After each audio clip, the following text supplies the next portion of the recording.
Good afternoon. Thank you all for being here today for this update that we have from the Montgomery Police Department on behalf of the City of Montgomery, our City Council. We're grateful to have all of them here, as well as their efforts to make sure our city continues to respond to this senseless tragedy that we've had.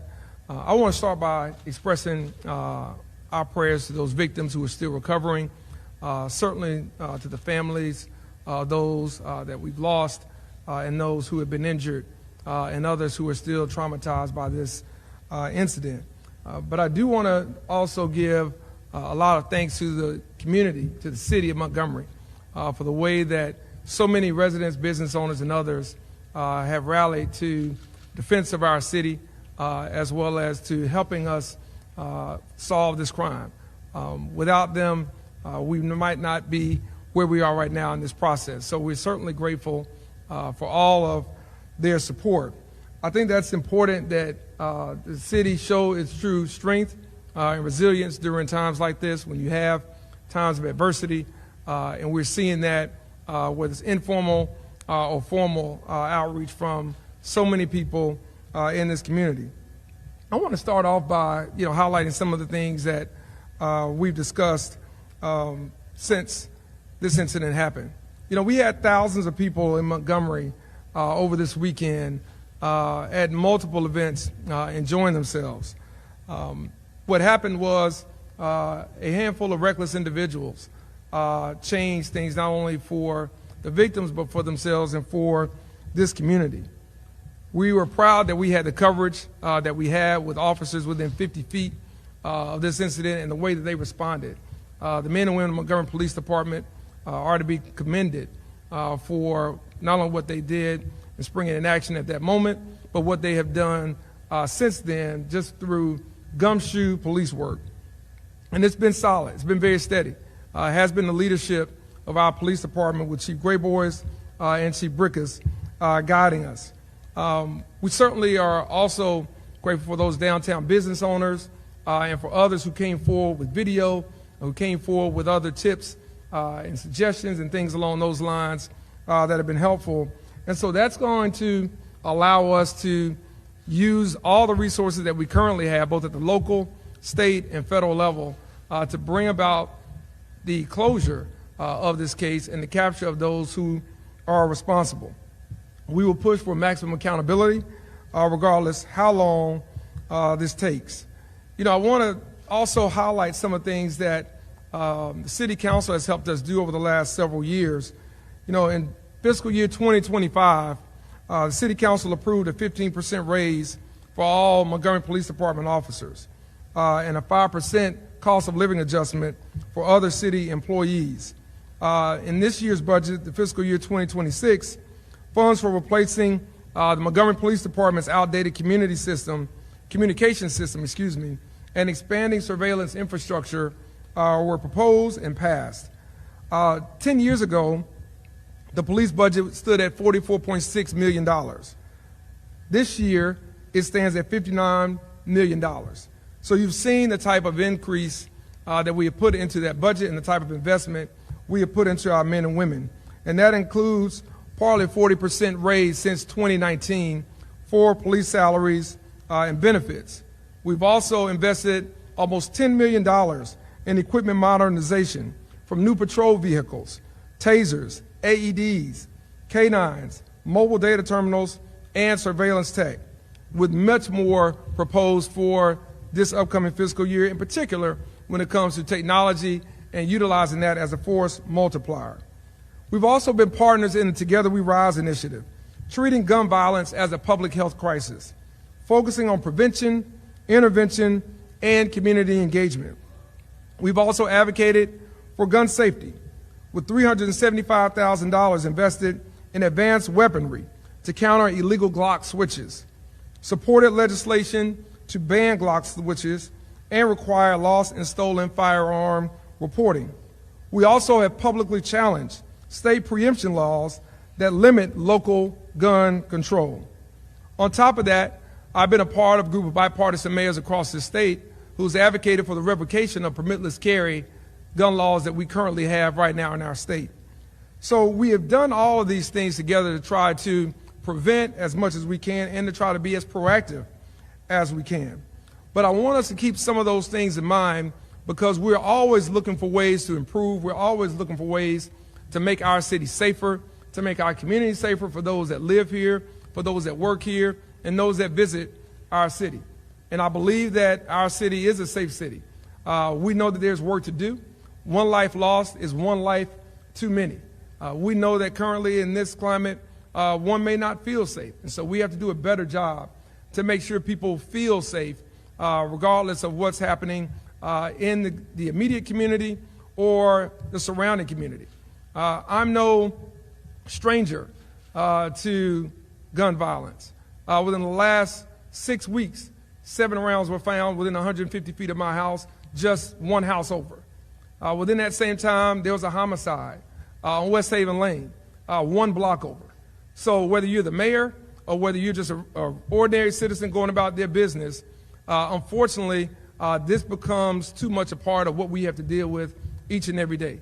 And so for me, it's personal to get to the bottom of this. For me, it's personal to make sure our city, my hometown, our hometown, is considered one of the safest. And we will stop at nothing to make sure that it is.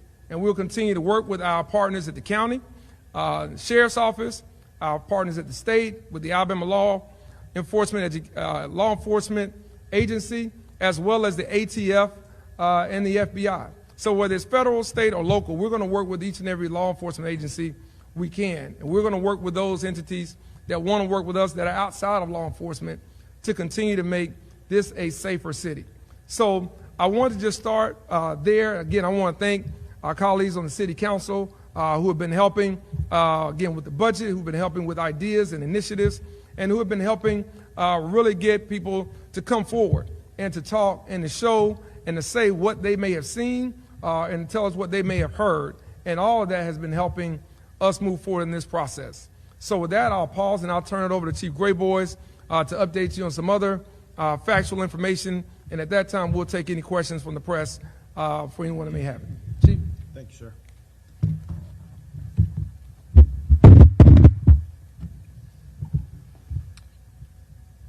Good afternoon, and thank you for being here today.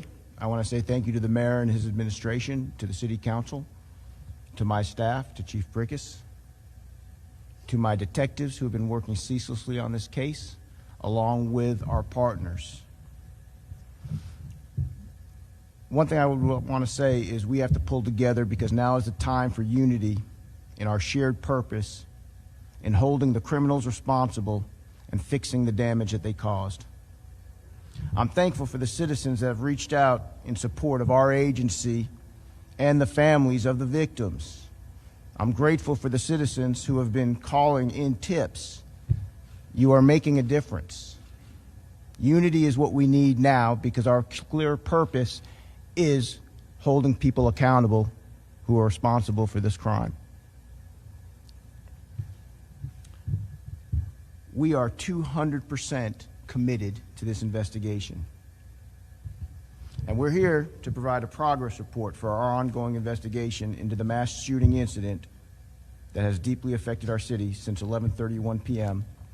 on Saturday. This case is top priority for the Montgomery Police Department and for every agency working alongside of us. I am thankful for the assistance of our partners at every level.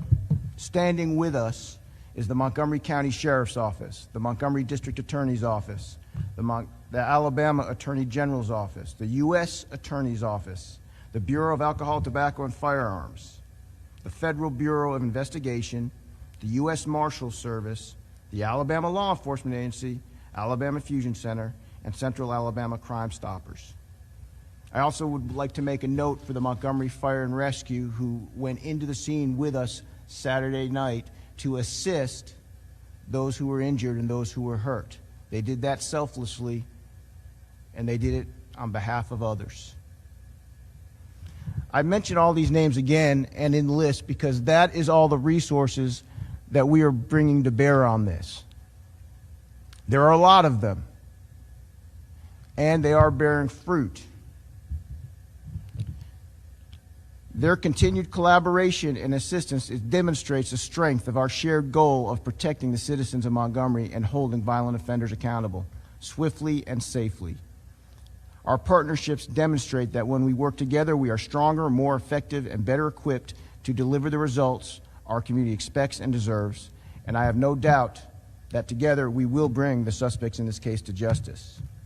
Our detectives, alongside our partners, have been working nonstop.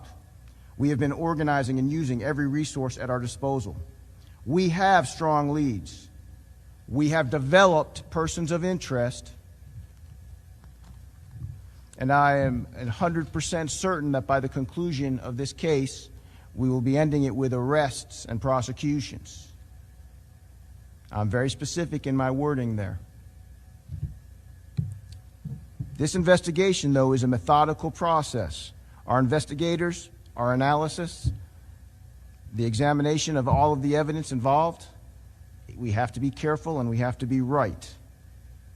Now, I know from all of the evidence and all of the factors that I've seen that we are every hour, 1 hour closer to holding the perpetrators accountable. We remain committed to seeing this investigation through with accuracy and integrity because the families of our victims and our community deserve nothing less. At this time, presently, the 5 individuals with life-threatening injuries are still under the same classification of having those life-threatening injuries. The 7 individuals with non-life-threatening injuries are still under that same classification as well.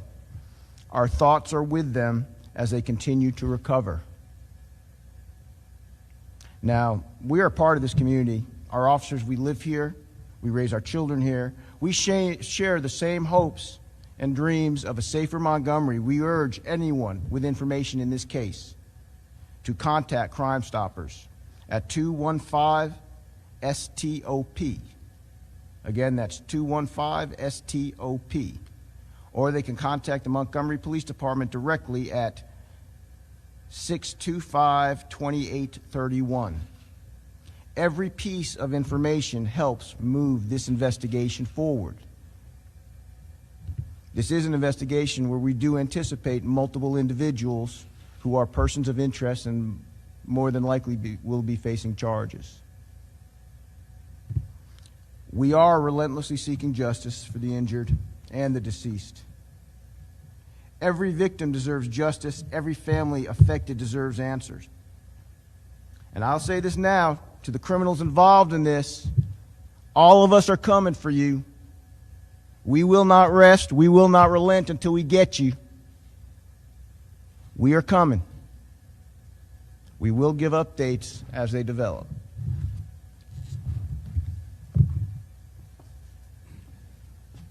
At this time, we'll open it up for any questions we may have from the press. Yes, sir. This is Wayne. As the investigation goes on, I know it's too early to talk about steps to take because that is your priority in the investigation right now. What is something that people need to know about the investigation? Because you know citizens have millions of questions and comments about it, but what do you want them to take away from what's going on about this investigation as we speak?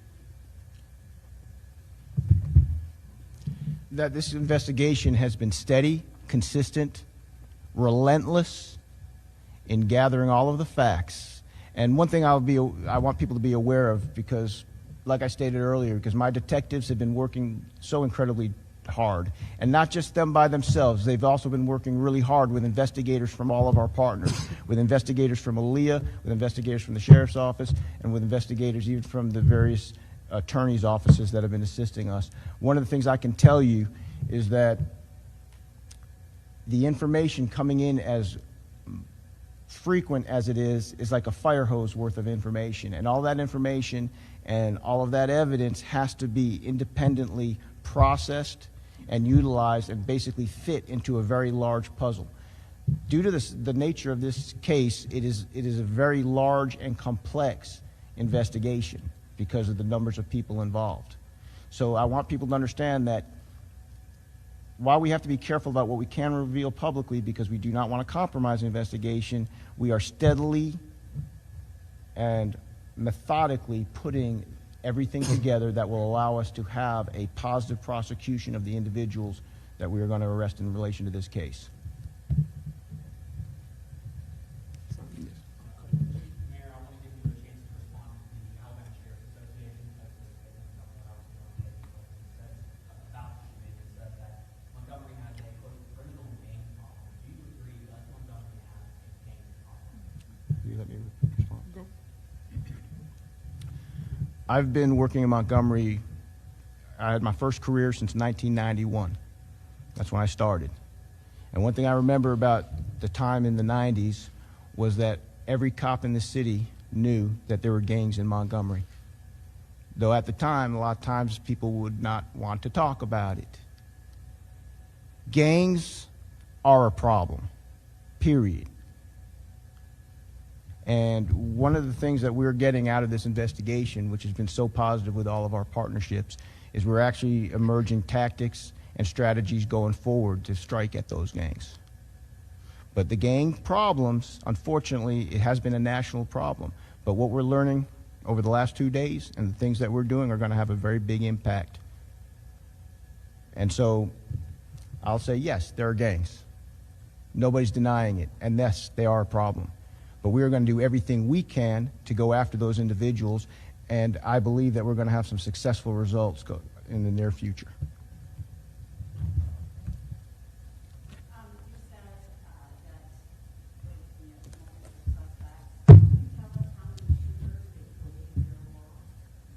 Not at the present time, because literally this investigation is constantly fluid.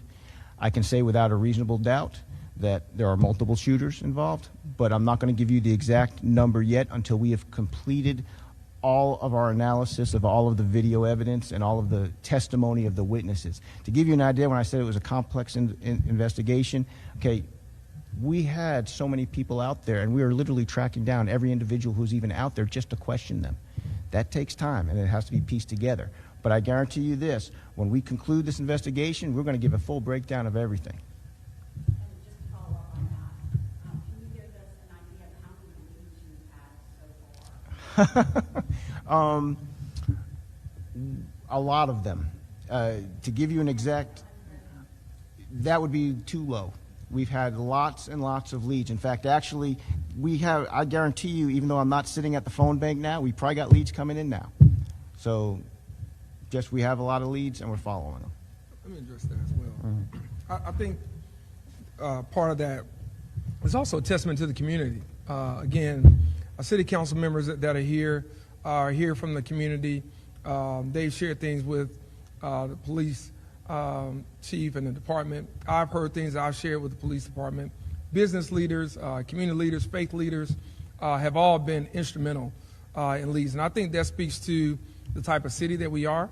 I think that speaks to the type of community that we are. It's come across party lines. It's come across racial lines. It's come across income, class lines. Everybody wants to help. Everybody wants to solve this issue and wants to see this city be all it can be, and really feels bad for those lives that were lost and those lives that have been forever changed. And I think that's commendable to this community and the city and those that have really been pushing for the best outcome of what is a tragic situation. Yes, sir. To build on my last question for clarification, is there a belief that gangs were involved in this particular incident? And the Sheriff's Association have also said that, quote, here, this is a culture that decides only addressing serious crimes rather than enforcing the law comprehensively. Is that accurate? Well, I'll let you speak to the gang part. I mean, our gang unit has been working. We inherited when I came in 2019. They were working prior to that and prior to that. So we've had a active gang unit for several administrations that continues to do great work. They don't talk about it. They don't run out and brag on themselves or anything other. They just do the work. And we're grateful because they're often in harm's way more than most. But I will speak to kind of the latter part of we're enforcing all laws. And again, we work with Sheriff's Department, we work with our state partners and federal partners. We just had a meeting with the district manager for the ATF, district coordinator, for the ATF, within the last month. So we're always meeting and updating things with our federal partners, and they're updating us on things that are coming around as well. So I would not say that the city is only focused on serious crimes. We're focused on all crimes. And again, I think that is apparent in the overall numbers. What we've got to change, I think from our perspective, is to make sure that we're having more of an impact where those crimes are, and to make sure that as we arrest some of these people, that they stay behind bars, and that they aren't allowed to kind of come in through the turnstile, in and out on a low bail or low cash bond that may be out there. We've got to look at that. That is a problem. Our men and women, Montgomery Police Department, are doing an outstanding job of arresting people. The community is doing a great job in telling us where the problems are. We've got to make sure across government entities that we're doing a better job in keeping them and holding them regardless of what kind of crime it is, and certainly when it comes to violent crime. Chief, I'll let you address the part on the, you may want to ask that question again, Simon. I may have talked too long. I'll let Chief address that first part. I was just asking for some clarification. Do you believe that gangs are involved in this particular incident? I am not answering that question because of the nature of this investigation as it goes. But as I stated before, when we conclude and we're at a stopping point, then I will be more than happy to give a full breakdown. At present, we're looking at multiple individuals, and that's all I'll say. I asked this before. We had a meeting dealing with crime a couple months ago. I asked this of you, and please, anyone can answer. Is there a thought about maybe establishing curfews within the city of Montgomery? You would probably need to ask the president of the city council that. Yes, we have received several emails. We started a curfew downtown that we need to look at. So we're looking at a citywide curfew. That's something that's being discussed because we know the nature is a lot of young people that's out doing a lot of these crimes that's going on in the city. So we're looking at, and they want to hold parents accountable too. That's part of the problem that we have, is accountability for your household. Can you tell us if any block switches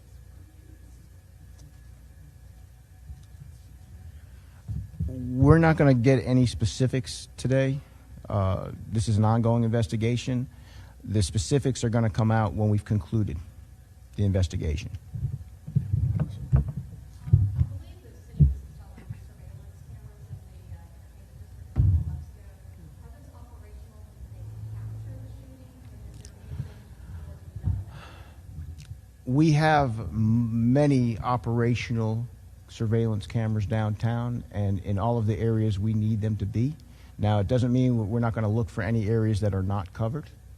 We will look for more areas that are covered that might need it. But short of me giving you an answer like that, because like I said, I don't want to go into specifics or anything that's going to go into those, I will say we have cameras downtown and they are functional.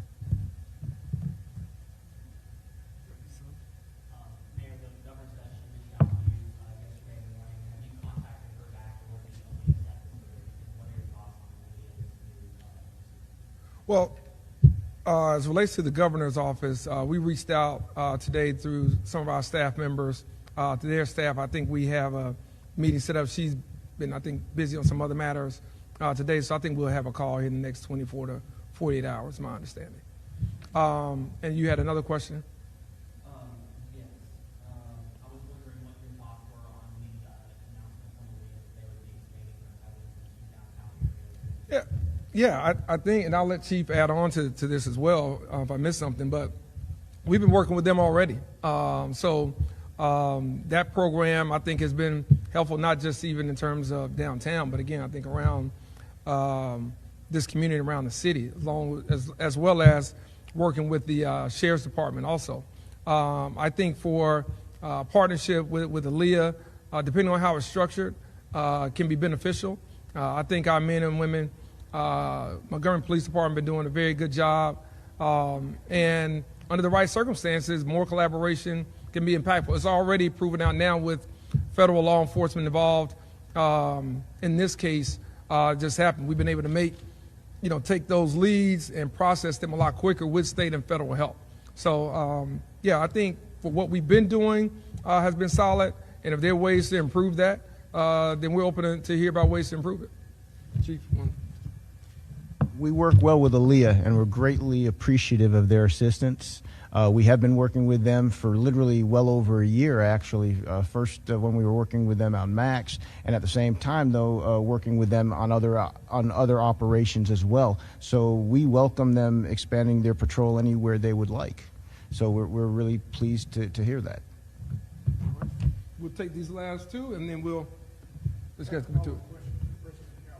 This may sound like a dumb question, but your curfew imposing citywide when it pertains to unaccompanied minors is curfew years now? Basically, that's what it is. Unaccompanied minors doing those hours, 17 years and under. Yeah, must be accompanied by a parent, and we'll run that through the city council. There's 5 of them here, 4 of them are here, so we'll work that. And we work what the citizens are asking us to do is for us to protect the city and to protect our young people. Thank you. Rain, we'll come back. Couldn't help but to notice also after this incident, there were a lot of posts on Facebook, of course, and a lot of comments about people saying, yeah, send in the troops to those people who have those trained or fought.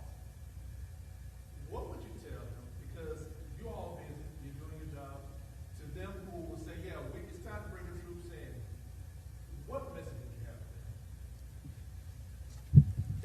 I don't think that's a majority of the community. I know there are some loud voices that share that opinion. I think there are many, many others that do not. I think that, again, what we have been doing, working with local, state, and federal partners has helped drive down our crime about 23% year over year.